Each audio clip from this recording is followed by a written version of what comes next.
Olá, sejam bem-vindos. Hoje o papo é sobre um desafio que, olha, tira o sono de muita gente nas empresas. Como é que se gerencia um trabalho que não tem roteiro? Pensa só, uma investigação de fraude, ou então o diagnóstico de um paciente com um quadro bem complicado. Sabe aqueles fluxogramas tradicionais, todos rígidos? Eles simplesmente não funcionam para isso. Mas, e se a gente mudasse a pergunta? E se em vez de gerenciar um fluxo, a gente passasse a gerenciar um caso? É exatamente essa ideia que vamos desvendar hoje. Bora lá? Então, o nosso roteiro para hoje é o seguinte: a gente começa entendendo por que os métodos tradicionais às vezes não dão conta. Depois, vamos conhecer o CMMN, essa solução mais adaptável. A gente vai fuçar na caixa de ferramentas dele, ver como ele se saiu em pesquisas reais, qual o impacto disso na prática e, por fim, fechar a conversa sobre por que o futuro da gestão de processos precisa ser flexível. Muito bem, vamos direto ao ponto. Por que será que as abordagens que a gente sempre usou às vezes mais atrapalham do que ajudam? A resposta está na diferença básica entre os tipos de trabalho. De um lado, tem aquele trabalho previsível, bem linha de montagem mesmo, sabe? Onde um passo segue o outro, tudo certinho, repetitivo. Agora, do outro lado, tem o que a gente chama de trabalho do conhecimento. Esse aí é mais parecendo com uma investigação. Ele é dinâmico, totalmente imprevisível, e o que manda são os eventos, as novas informações, e não uma sequência que já estava definida. Pois é. E é exatamente nesse ponto que a ferramenta mais conhecida, o BPMN, o tal do Business Process Model and Notation, atinge o seu limite. Não me entenda mal, ele é fantástico. É ótimo para desenhar processos que são bem estruturadinhos. Mas quando o trabalho pede jogo de cintura, quando precisa de adaptação, de decisão na hora, aí o modelo BPMN ou fica um monstro de complexidade ou simplesmente não serve. E é justamente para preencher essa lacuna que nasce o CMMN. Ele foi pensado exatamente para os desafios desse trabalho do conhecimento. CMMN. A sigla significa Case Management Model and Notation. E o mais interessante aqui é de onde ele veio, do Object Management Group, o mesmo pessoal que padronizou o BPMN. Isso já dá a dica, né? O CMMN não é um concorrente.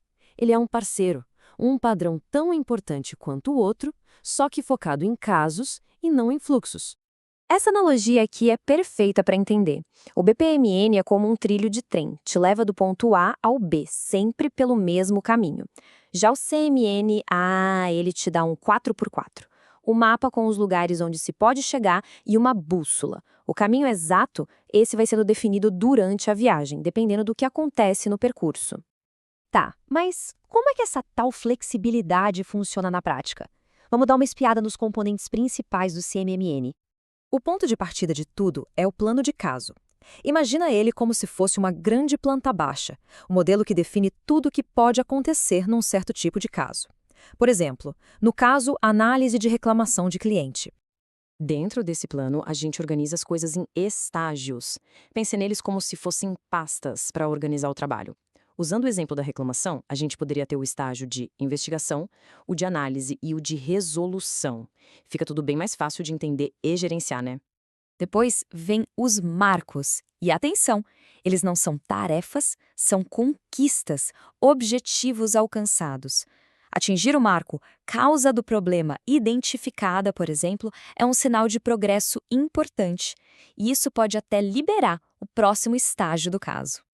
E é aqui que a mágica do CMMN acontece com as sentinelas. Elas são a lógica do se isso, então aquilo. Uma sentinela pode dizer, por exemplo, a tarefa ligar para o cliente só pode começar se o marco análise inicial concluída for atingido. Ou seja, elas controlam o andamento das coisas com base em eventos e não numa sequência engessada. Então, resumindo a ópera, o plano de caso dá o contexto geral, os estágios organizam a bagunça, os marcos mostram o progresso e as sentinelas cuidam da lógica que se adapta. Juntando tudo isso, a gente tem um modelo que consegue ser estruturado e, ao mesmo tempo, super flexível. Ok, a teoria é bonita, mas e na prática, no mundo real, funciona mesmo? A resposta curta é sim, e tem pesquisa para provar. Vamos ver o que os estudos dizem. Temos aqui dois estudos bem legais. Um internacional de 2015 que já mostrava que o CMM dava conta da maioria das necessidades da gestão de casos adaptativa. E um mais recente, de 2024, feito aqui no Brasil, na Universidade Federal de Pernambuco. Eles aplicaram o CMN num processo real, de cadastro de pesquisadores. E a conclusão? que o CMN foi bem mais flexível e, olha só, mais fácil de aplicar do que o BMN naquele cenário. E essa citação do estudo brasileiro fecha a questão, né? O CMMN basicamente formaliza a flexibilidade. Ele permite que processos que dependem muito do julgamento humano sejam gerenciados de um jeito eficiente, sem aquela camisa de força de um fluxo linear. Beleza, já vimos a teoria, já vimos a validação nos pesquisadores, mas e no dia a dia? Onde é que isso faz a diferença de verdade? O CMMN é perfeito para qualquer processo onde a pergunta "e se" aparece mais do que sempre. Pensa na área da saúde, gerenciando o tratamento de um paciente. Ou em investigações, onde cada pista pode abrir um caminho totalmente novo. Na gestão de reclamações cabeludas, onde a solução não está num script. Tudo isso é o trabalho do conhecimento em sua forma mais pura.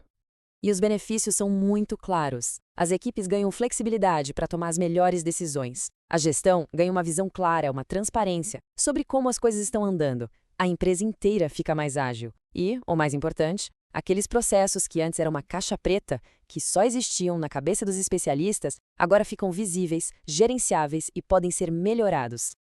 Para a gente ir fechando, qual é a grande lição que fica de toda essa análise?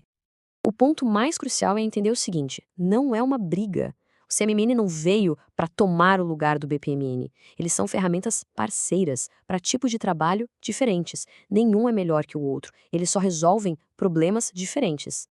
A forma mais inteligente de pensar em gestão de processos hoje é ter uma caixa de ferramentas completa. Usar o BPMN para aquilo que é previsível, a nossa linha de montagem. E usar o CMNN para o que é dinâmico, imprevisível, a nossa investigação. Juntos, eles dão conta de modelar e gerenciar praticamente todo o trabalho de uma organização. E para terminar, fica essa reflexão. Pensem aí no trabalho da equipe de vocês, na empresa. Onde estão aqueles processos que hoje são tocados no e-mail, na planilha, só porque não encaixam num fluxograma? Pois é, esses são os processos que talvez precisem menos de um trilho de trem e mais de um bom mapa e de uma bússola para navegar. Obrigado pela companhia e até a próxima.